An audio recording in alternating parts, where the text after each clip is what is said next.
Assalomu alaykum. Sizlar bilan Dostonbek Rahimov. Xabaringiz bor, bizga Jizzax viloyatidan fuqaro murojaat qilgan edi.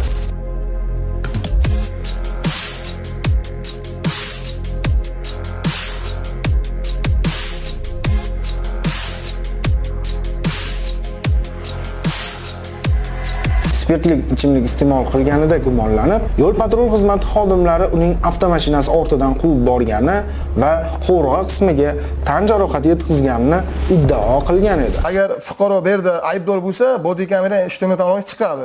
Lekin GAI xodimi, dan xodimi aybdorligini bilib turib, bular yopishyapti body kamera. Shundan so'ng fuqaro Jizzax viloyati ichki ishlar boshqarmasiga va bir nechta yuqori turuvchi tashkilotlarga murojaat yo'llagan. Assalomu alaykum, hurmatli yurtdoshlar. Men Odil Shirat Orziqulovich 31-mart kuni tungi soat 22:00 da Jizzaxdan Baxmalsoy yo'nalishiga harakatlandimda, ichkarlik sababli uchun qo'shdim. Shundan so'ng mashinam korobkasi atkasi qo'lib Baxmalsoygacha yetib borib, mashinada to'xtadim. Mashina buzildi.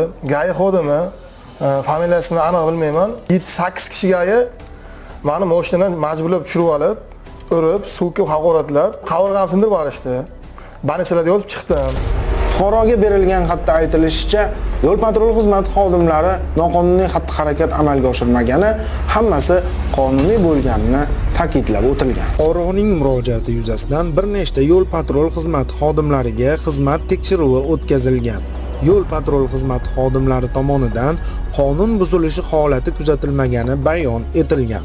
Tekshiruv xulosa nusxasi G'allaorol prokuraturasiga yuborilgan. Fuqaro yo'l patrul xizmati xodimlariga xizmat tekshiruvi to'liq o'tkazilmagani, yo'l patrul xizmati xodimlari body kamerasidagi video tasvirlar ochiqlanmay, huquqiy baho berilmay, bir tomonlama olib borilgani. Shu munosabat bilan G'allaorol tuman prokuraturasi yo'l patrul xizmati xodimlariga qaytadan xizmat tekshiruvi tayinlab, vaziyatni o'z nazoratiga olishini so'ramoqda.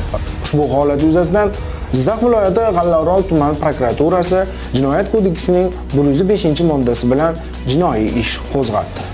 Bugungi kunga kelib ushbu modda bilan tergov harakatlari amalga oshirilmoqda. Tergov harakatlari yakuniga yetgandan so'ng ushbu holat yuzasidan sud jarayoni bo'lib o'tadi. Sudning hal qiluv qaroridan so'ng ushbu masalada yana gaplashamiz. Bizni kuzatishda davom eting. Blogger Dostonbek Rahimov.